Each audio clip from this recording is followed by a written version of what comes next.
अब वर वधु का अपना हाथ अपने हाथ में लेकर के मेरे साथ मंत्रोच्चार करेंगे। जी।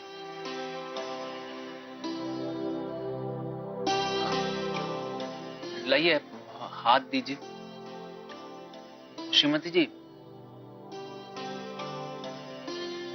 देखा वो कैसे शर्मा रही है। अरे शर्माने की जरूरत नहीं है, घर वाले हैं सब। लाइए हाथ दीजिए, लाइए लाइए।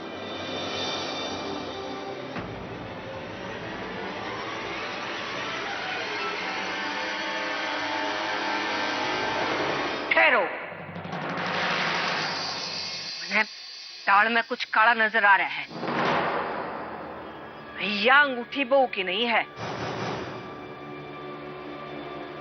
अम्मो बहू की है, गलती से मेरी अंगूठी पे नजर पड़ गई होगी ना भाई, इतनी आंख कमजोर नहीं हुई है मेरी।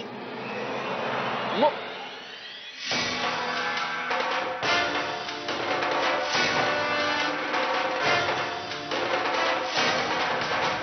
अनर्थ, घोर अनर्थ। कुल देवी की पूजा में ऐसा मजाक।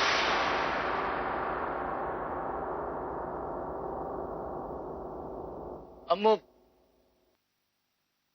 मैं तो बस ऐसे ही। भाई ने अम्मो माफ कर दे, गलती होगी। कहाँ पे आवा तेरी लाडली भाभी? वाचारी बहू, देख लिए होंगे लक्षण। भाई इस घर की बहू बनने के लायक ही नहीं है। अम्मो, ये रही शहरी बोड़िया।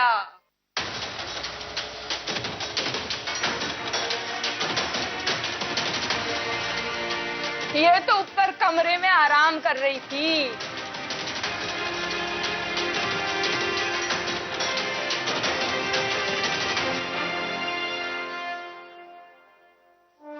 कोई मन बताओगा कि इस घर में यो क्या तमाशा लाग रहा है?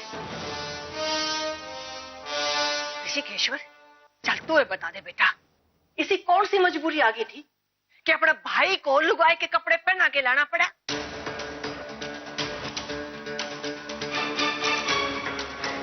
बोले। वो बात वो है कि मैं बताती हूँ।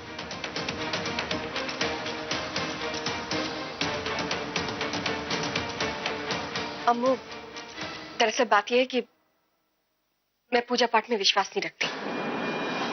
मुझे ये सब पसंद नहीं।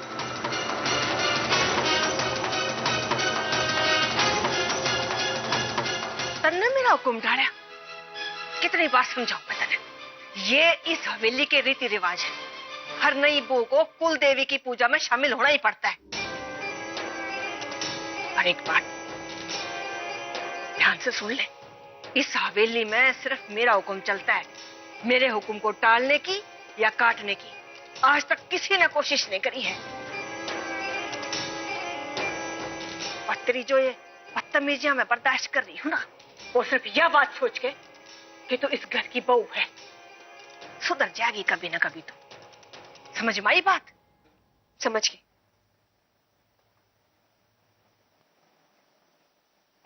लेकिन आप भी एक बात समझिए, कोई भी मुझसे जबरदस्ती ये पूजा पाठ नहीं करवा सकता।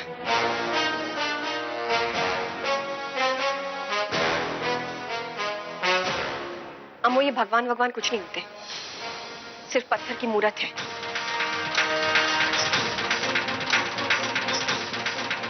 खुद को दिलासा देने का तरीका होता है।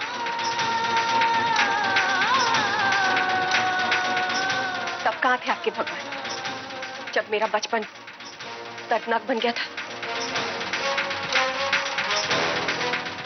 तब कहां थे ये भगवान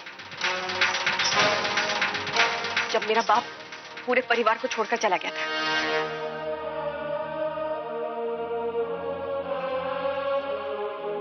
तब तो आपका ये भगवान नहीं था ना, जब मुझे छोटी उम्र में पूरे घर की जिम्मेदारी उठानी पड़ी थी। बच करे बहू रानी, बच करे। माता रानी के चौखट पे खड़े होकर तू उसी का अपमान कर रही है। कोई कुलदेवी बुलदेवी नहीं होती अम्मू, ये सिर्फ एक पत्थर की मूर्त है।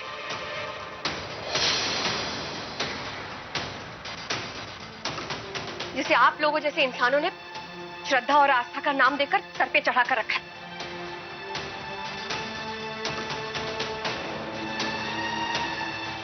भगवान कुछ नहीं होता, ये सिर्फ एक लफ्ज है। ऋषिकेश्वर, जिस तरीके से तेरी औरत ने मुझसे बात करी है ना, आज तक किसी की हिम्मत नहीं हुई इस तरह से बात करने की। और इन सब का जिम्मेदार सिर्फ तू है ना। तू उसको तो यहां पर लेकर आता और ना इतना बड़ा तमाशा खड़ा होता घर में। मेरा और मेरे भगवान का अपमान करने का जिम्मेदार सिर्फ और सिर्फ तू है। इस घर का चिराग होने का बाद में भी तू इस घर की परंपरा नहीं निभा पाया। रतना तो मैं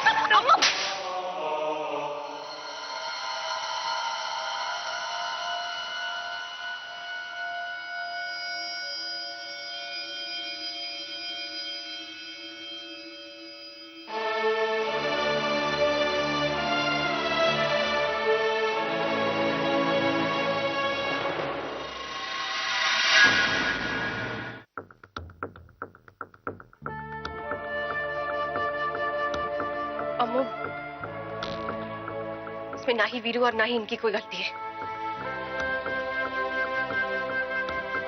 इनको मैंने ये आइडिया बताया था।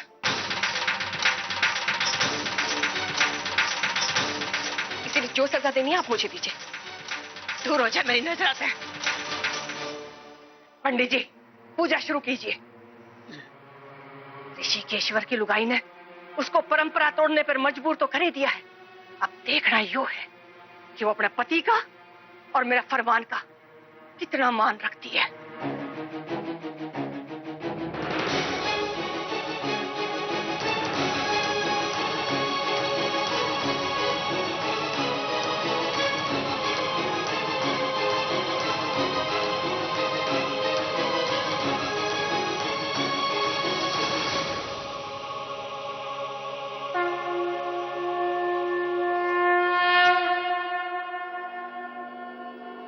अम्मो जी, आरती शुरू करें। ऋषिकेश्वर, तू आरती में शामिल हो रहा है जब मैं सारे रिश्ते नाते खत्म करती हूँ।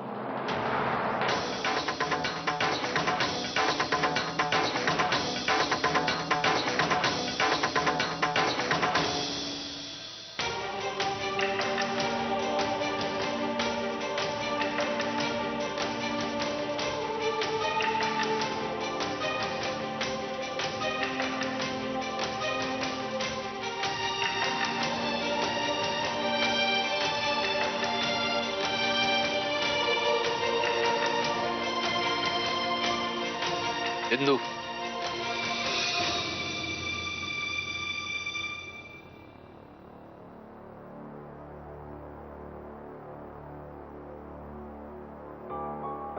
बेटा,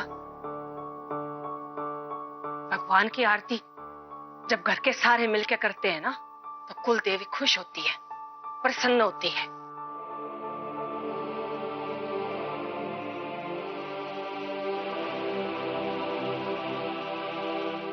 सारे मतलब सारे।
ये मत समझना कि मैंने तुम्हें अपना लिया है।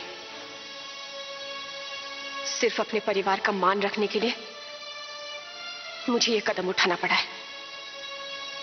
इसीलिए हे कुलदेवी, चंडीला खानदान की बहू मिसेस इंदिरा ऋषि दीवान चंडीला को परिवार के सदस्य के रूप में स्वीकार करो।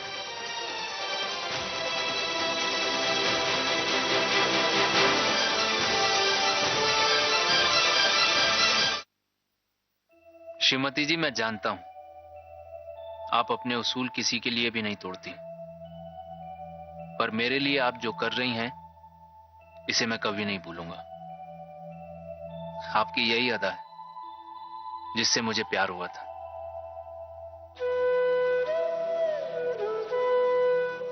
कुलदेवी को ऋषि का प्रणाम। श्रीमती जी को मेरी जिंदगी में लाने वाले आप ही हैं। तहे दिल से शुक्रिया आपका। बस इसी तरह अपनी कृपा दृष्टि हम सब पर बनाए रखना, यही विनती है।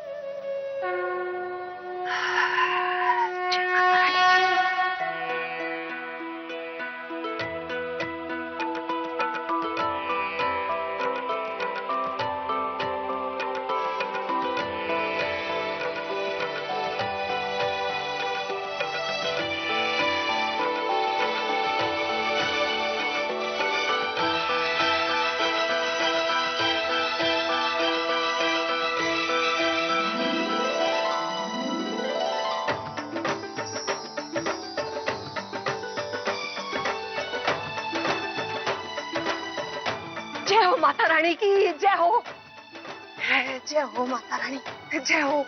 अरे माता रानी ने सुन ली मारी, अरे सुन ली रे, माता रानी ने मारी प्रार्थना सुन ली।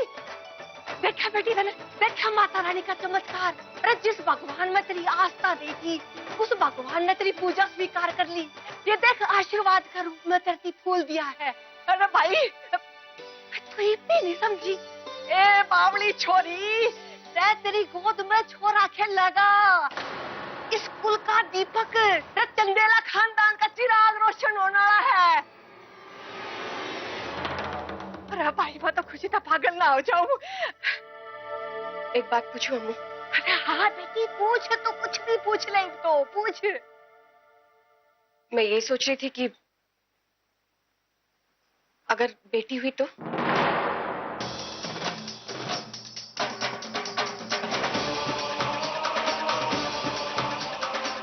आप क्या करेंगी? चुप हो जा तू। जब मुंह खोल लेगी उल्टा ही बोल लेगी। कदे तो शुभ शुभ बोल लिया कर, हमेशा आप चुगली बात करेगी। तू तो चुप खड़ी ठीक है। देखो भाई, जिंदगी में मैंने बहुत खुशी मिली है, पर आज जो खुशी मिली है ना उसका अंदाजा कोई नहीं लगा सकता। आज तो मैं बहुत खुश हूँ। अच्छा सुनो, महाराज जो नया डेयरी फार्म खुलने वाला है वो मेरा तारकेश्वर का नाम पे लिख दिया भाई मैंने।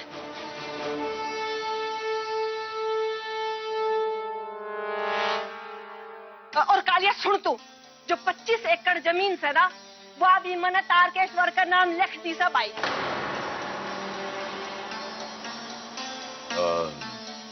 ये तारकेश्वर कौन है? लियो भाई कर लियो बात। रे तारकेश्वर मेरा होने वाला पड़पोता, रे ऋषिकेश्वर का छोरा।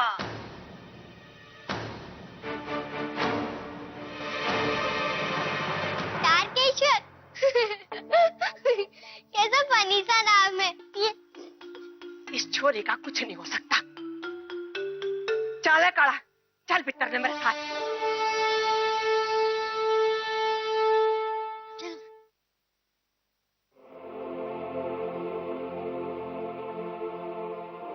Sorry Shrimati ji, and thank you very much. आज हमारे घर में इतनी सारी खुशियां आई हैं सिर्फ आपकी बदौलत, और अब मुझे पूरा यकीन हो गया कि आप इस घर की बहू के रूप में सारी चुनौतियों को स्वीकार करेंगी। थैंक्स।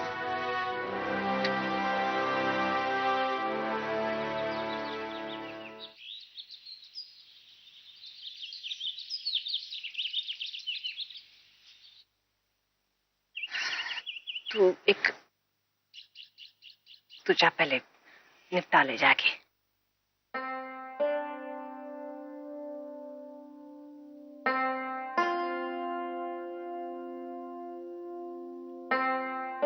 अम्मू हम इतना सब कुछ नहीं ले सकते अम्मू। के नहीं ले सकती। अम्मू 25 एकड़ जमीन कुछ ज्यादा नहीं है? अम्मू ये सब आप करके मुझे बंधन में बांध रही है। बेटी प्यार तो दी हुई चीज कभी पैरों में बेड़ियां नहीं बनती।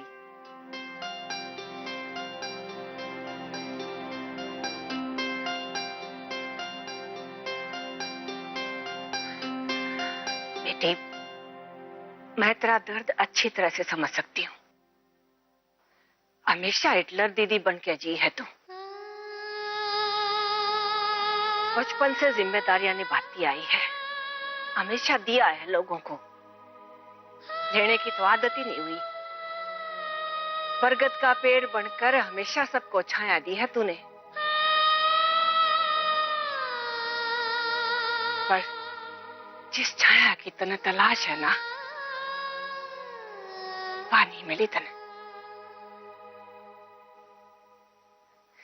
देख बेटी, यह जो हमारी हवेली है ना, यह बहुत निराली है। बरगद का पेड़ की छाया की कोई कमी नहीं है। जिस छाया की तने तलाश है ना बेटी, वह मिलेगी हो रहा तने, उसकी कोई कमी नहीं है। और देख, सबकी जिंदगी फूलों में नहीं होती। बुरा वक्त सबकी जिंदगी में आता है, पर इसका मतलब यूं नहीं है कि उस बुरा वक्त न पकड़ के बैठ जाओ। बेटा अपने पुराने दुखों के दिनों ने याद करके अपने आने वाली जिंदगी क्यों खराब कर रही है? हाँ पता है मुझे, तेरा बाप घर छोड़ के चला गया, पर जो इस वक्त तेरा साथ में खड़ा है उसकी क्या गलती है? जो बच्चा तेरी कोख में पल रहा है उसका क्या कसूर है? बोल, क्या गलती है इनकी? बेटी जिंदगी में आगे बढ़ना सीख। लेकिन अम्मू, जा कमरा में जाके आराम कर ले। मेरा जो मन में आई मन वो कह दी साफ साफ तेरे तई। और देख बेटी, ये बड़ा का काम ना बड़ा पे छोड़ दे। इतनी छोटी सी उम्र में ये बड़ी बड़ी बात अच्छी नहीं लगती।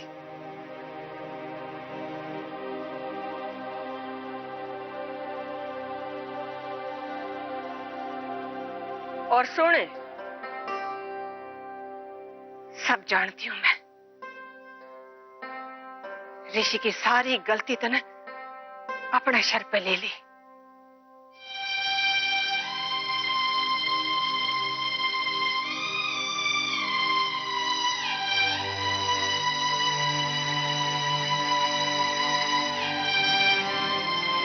काल दिखा तेरी।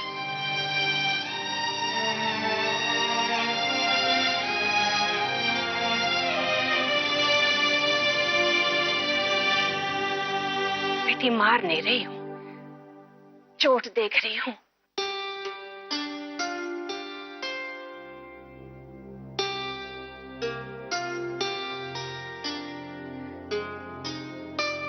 बर्फ लगा ले जाके, सोजन आ जाएगी नहीं तो।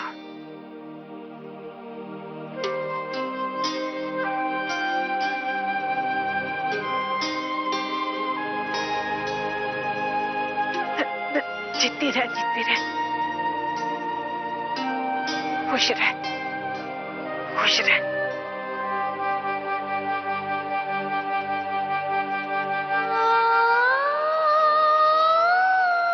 जिस माँ को अब तक अपने मायके में ढूंढ रही थी, पता नहीं था कि वो माँ मुझे ससुराल आकर मिलेगी। खामखा लोगों ने सास बहू के रिश्ते को बदनाम कर रखा है। ढूंढने से जब भगवान मिलते हैं तो फिर सास के रूप में मुझे अपनी माँ क्यों नहीं?